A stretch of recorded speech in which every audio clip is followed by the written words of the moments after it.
Hey, good morning, scholars and staff. It is now 7:30, and it is going to be a great week in the Eagle's Nest. Happy Monday to you, January 31st, the last day of January before we embark on a new month of February. Looking forward to it as we have a lot of exciting things to do on the announcements over the next month. Looking forward to that.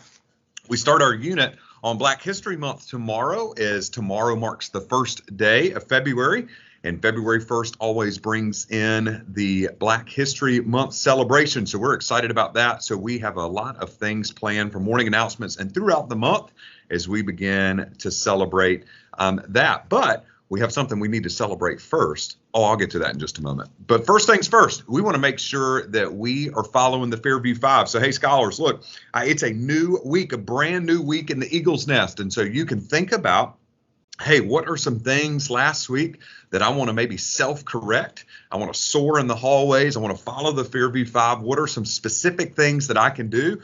Well, these things all around me are the things that you can do today, right? We want to make sure that we're actively listening to the speaker. So that means I'm listening with my eyes, my ears, my mouth, but also with my hands and my feet, my body, my brain, and my heart.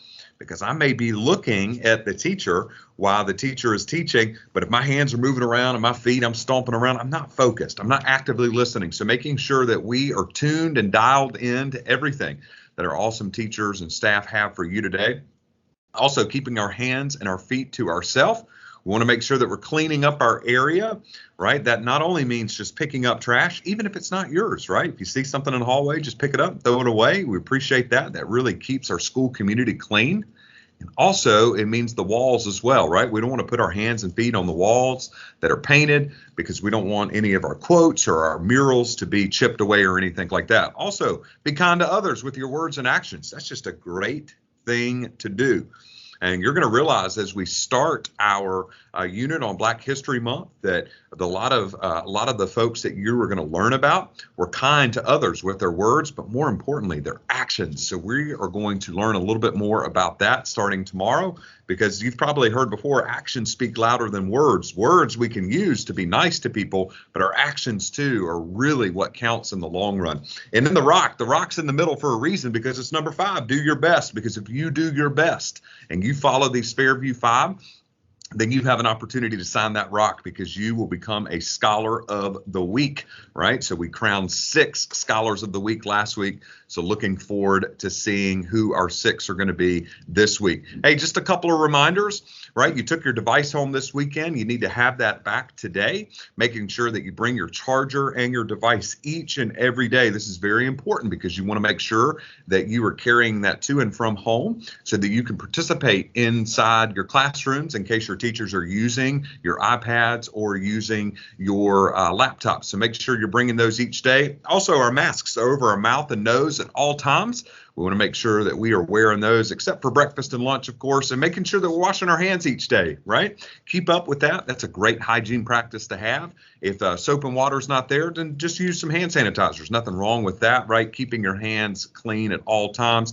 And then also making sure that we are wearing our one cards, and that is around our neck, not in our pocket or anything like that, but it is out so folks can see it as we are walking through the building. All right, so let me move out of the way really quick. Today marks a very special day.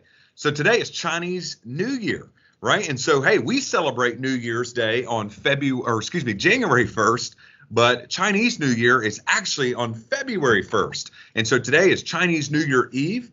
But I wanted to talk to you just about a little bit about it today, and you'll see the color red and a lot of vibrant colors if you see it either on TV or in movies or hear about it. Maybe you've heard about it in Mr. Rogers' art class. I know he's been talking about Chinese New Year for the past month. But Chinese New Year is a festival that celebrates the start of the new year, and it's on the Chinese calendar. So the Chinese calendar, right, tomorrow marks February 1st, right, which is their Chinese New Year, right? Ours is January 1st, but that doesn't mean that Chinese New Year isn't celebrated here in America as well, because the Asian culture celebrates Chinese New Year. We'll talk about that in just a moment, but it begins at the start of the second new moon. Remember, we talked about the new moon and winter solstice. We talked about that a couple right before, I think, winter break. And it lasts 15 days. So it'll be 2 weeks in February where the Chinese New Year is celebrated. So we celebrate it here in America. We celebrate the United States New Year for one day. Chinese New Year is 15 days long. It's been celebrated for over 4,000 years. So check this out. The Chinese New Year symbolizes letting go of the past and welcoming in a new beginning. So a lot like what we do in the United States when we celebrate on January the 1st. So a couple of things about the Chinese New Year. So countries such as China, maybe you've heard of Vietnam, South Korea, and Malaysia, they celebrate Chinese New Year, or what's also called Lunar New Year, right? But the last day of the Chinese New Year, the 15th day, is called the Festival of Lanterns. So take a look at that picture that's on your screen. Beautiful, vibrant colors. You'll see a lot of red because red is the color, the main color, but you'll also see all these greens, blues, pinks, purples, yellows, right? Because the lanterns, you light a lantern on the very last day to celebrate the new year that is coming. Also, each year, an animal is chosen to represent the new year. So do you know what it is for 2022? It's the year of the tiger.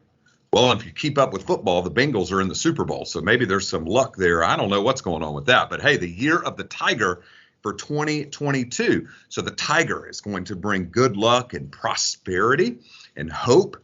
But there you see there's a poster that is used for the Chinese New Year. So another really cool thing about the Chinese New Year, or the Lunar New Year, is the lion dance. All right. Now, this lion dance, if you've never seen it before, maybe you've heard about it, maybe you've seen it in Mr. Rogers' art class before, but there's a parade, there's multiple parades during Lunar New Year, but one is the lion dance. And so the lion dance brings good luck and prosperity.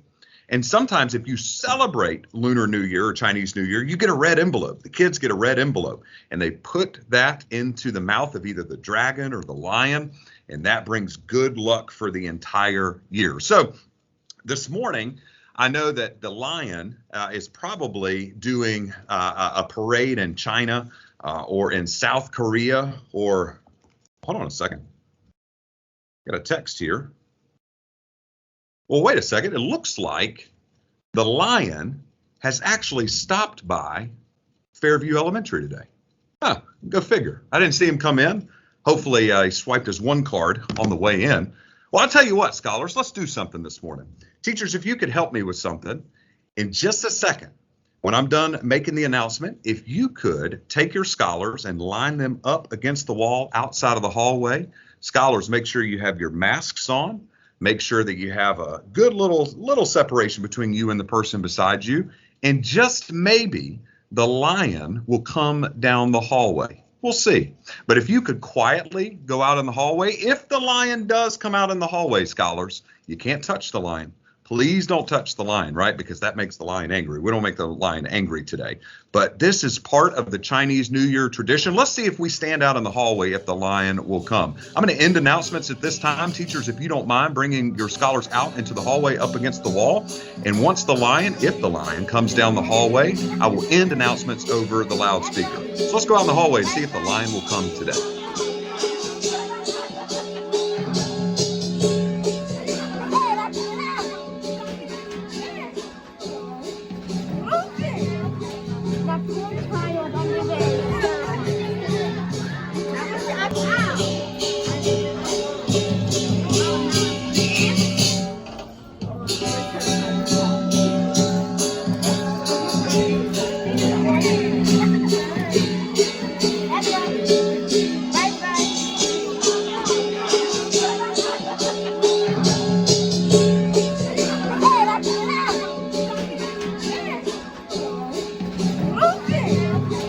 That's